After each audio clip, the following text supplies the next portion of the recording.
Saya Nina Akbar Tanjung, seorang ibu rumah tangga yang mempunyai kepedulian pada budaya. Halo, saya Sekar Krisnauli.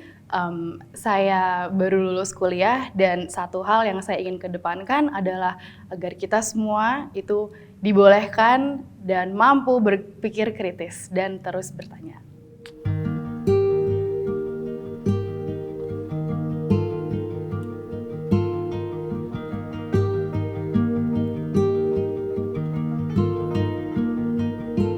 Aktivitas saya sekarang adalah membesarkan yayasan yang sudah saya berdirikan sejak tahun 2000 secara akte, dan fokus kali ini saya membuat galeri sejarah Surakarta di mana isinya tentang sejarah Surakarta. Sangat penting bagi saya untuk masyarakat Solo khususnya supaya ngerti sejarah Surakarta, dan Surakarta itu basis dari kota revolusi. Nah, kenapa revolusi basisnya di situ? Karena penguasa tradisional itu Keraton Kasunanan ada, dan bagaimana menjadi republik itu ada di Solo. Jadi itu yang saya fokuskan sekarang. Selain trip-trip budaya, penerbitan buku itu masih terus. Terus satu lagi rumah budaya keratonan itu mengajak anak-anak latihan menari, gamelan, dan di dalamnya ada galeri sejarah Surakarta. Rumahku juga. Ya, intinya saya fokus di Solo ya. Bagi saya Solo itu amat penting sekali, kota yang sangat bersejarah, juga mempunyai tata kota yang paling lain. Dan kenapanya, 1000 tanya mengapa, itu bagian dari sejarah itu sendiri, dan itu saya suka. Awal mulanya sih memang karena saya sekolah lanjut ya. Saya ngambil kajian wilayah Amerika di program Pascasarjana. Saya ngerasa, loh kok saya banyak ngerti sejarah Amerika ya, filsafatnya, sistem edukasinya, nation character buildingnya di situ. Jadi saya mereflek pada diri saya, oh gitu, kita apa ya Indonesia itu. Nah dari situ makin cinta saya kepada budaya, dan memang bagi saya budaya itu betul-betul sebagai nation character building. Without culture and history, Anda nggak punya identitas sebuah kebangsaan. Bahwa bangsa itu harus terbuka, yes, itu keniscayaan. Tapi tanpa akar yang kuat, itu ya nggak benar. Dan itu misi saya, yaitu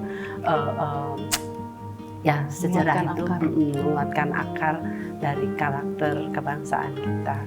Apa yang ibu saya tanamkan ke diri saya, apalagi juga sesuai dengan passion ibu saya di sejarah itu, salah satunya adalah kegemaran saya terhadap sejarah juga. Alhamdulillah.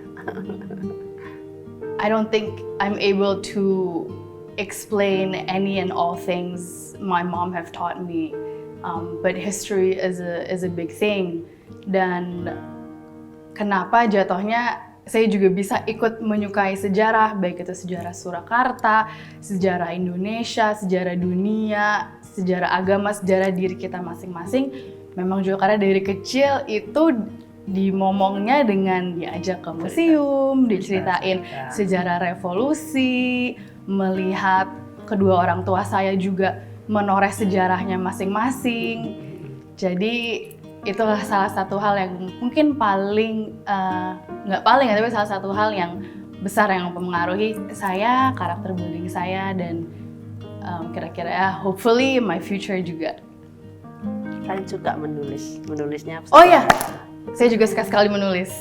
Dan itu juga dari ibu saya, tapi dari bapak saya juga. Karena ternyata dulu papa itu editor koran.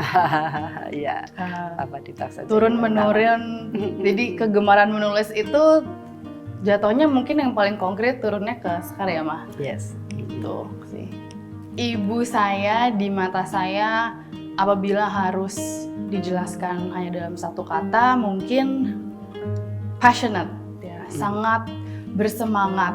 Itu dua kata, tapi passionate, bersemangat, bergairah, berprinsip, dan itu saya lihat di segala hal yang ibu saya lakukan 100% dengan penuh ketulusan, tanggung jawab sampai tuntas. apalagi ketika melihat ibu saya sedang menulis buku-bukunya atau merancang tur ke Solo, tur kebudayaan ke daerah-daerah lain, bahkan dalam hal mendampingi kesibukan ayah saya, itu dilakukan dengan sepenuh hati dan dengan semangat yang juga menular. Ibarat a light from her radiates out, dan menurut saya itu sangat spesial. Thank you. Dan semoga bisa ngikutin kayak ibu. Perempuan sekarang itu harus smart ya.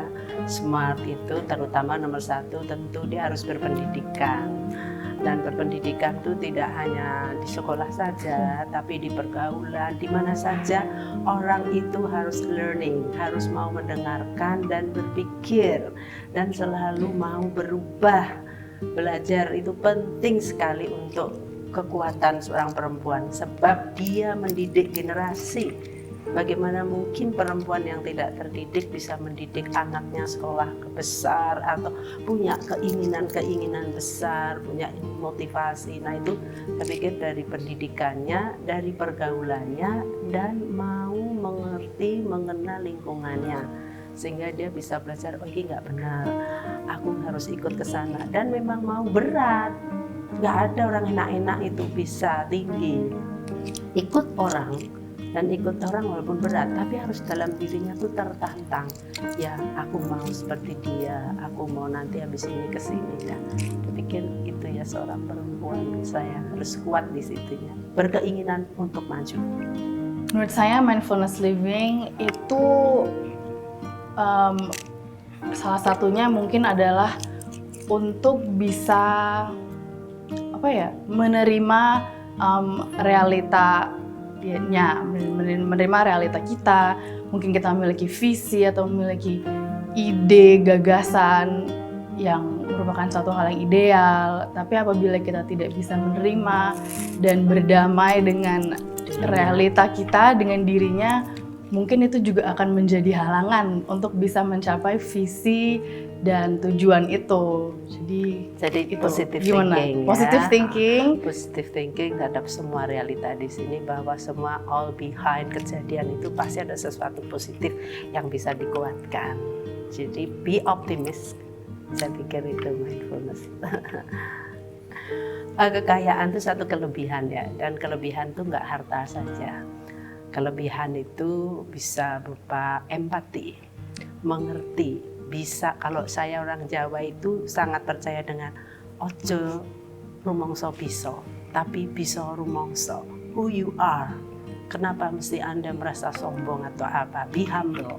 Jadi kekayaan itu adalah dalam diri hati kita. And if you have materi ataupun intelektual yang tinggi, without you humble, without empathy, you have no kekayaan. I think that's it. Wow, that was emotional. Kekayaan sesuai dengan apa yang ibu saya baru saja katakan, sesuatu yang lahirnya dari dalam ya, Ma. Mungkin kita bisa betul-betul mengenal diri kita sendiri, itu juga merupakan suatu kekayaan tersendiri. Dan mungkin kenapa kita berdua bisa mencapai ke suatu definisi yang serupa walaupun umurnya jauh, itu karena kegemaran ibu saya terhadap sejarah itu juga gitu.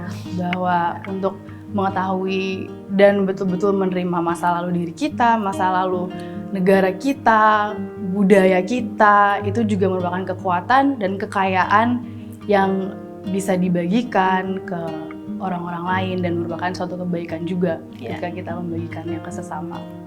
Kalau untuk bangsa ini, masa lalu adalah kekayaan. Jadi masa lalu itu yang harus digali, jangan terpesona oleh yang baru. Tanpa yang kekayaan yang kita punyai masa lalu, kita nggak bisa tune in. Jadi kita seolah-olah kayak ikut-ikutan gitu. Tapi kalau bila Anda sadar dengan kekayaan bangsa ini, maka kita akan kuat. I think gitu.